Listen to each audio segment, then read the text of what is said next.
Yo, I thought I'd talk about how to reduce some level of stiffness and just some physical issues that you might end up running into with the clarinet. Now, when I was in music for about a year, towards the end of it, I was having an issue with this part of my arm, and I've since found out why. So I came back to the clarinet, and my technique is like better than ever. Even when I was like practicing it, I was practicing it like crazy, particularly that year, which is maybe part of why it was an issue because I had slacked off on it before. So don't slack off on your technique stuff. For one thing, make sure as you're learning, you have to do that. It keeps you healthy. It's like the fundamentals of like a sport or something. You need to practice that, else you're going to get injured. Um, Building the fundamental muscles and doing your fundamental workouts and stuff. So anyways, um, I'm not a sports person, but I am familiar with tennis, so I'm very familiar with what they do, a little bit.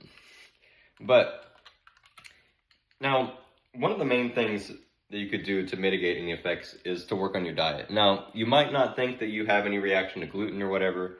I didn't think I did, but after mostly cutting out gluten and eating it kind of occasionally and cutting out sugar a lot, that's like gone. I mean, I came back to the clarinet and I was shocked by like what I could actually do now because I couldn't really, there's some things I could sound really good back in the day, but technique wise and a lot of things that I could just like freely do now, just all of a sudden, is amazing. And I think it must have to do with the diet.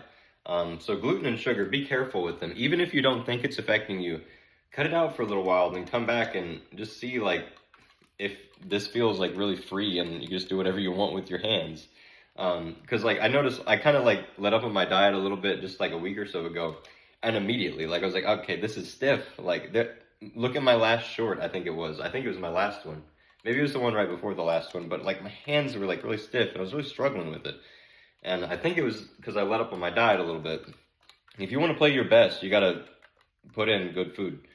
And you know, a lot of like breads and stuff are not really that great. Um, but the other thing, this doesn't sound like it's gonna help, but it does. Use ergonomic computer equipment, and when you're using a computer, have this open. This other software engineer guy I was in a class with. He was like, "Don't do this. Open your arms out like this, and you'll be better." I was like, "Okay." So, and I've been using that kind of technique for this whole time, and I think that might have helped. One of the things that led to my stiffness was I was using it. I wish I should have grabbed it, but I was using a mini mouse because I was in a dorm, and I had this little mini mouse. It was like my first little mouse, and my hand was like this. See, this is where I was having issues, and my hand was like this the whole time, and I never considered that computer usage would like damage this. So use ergonomic equipment and think about how you use your body in things other than music too.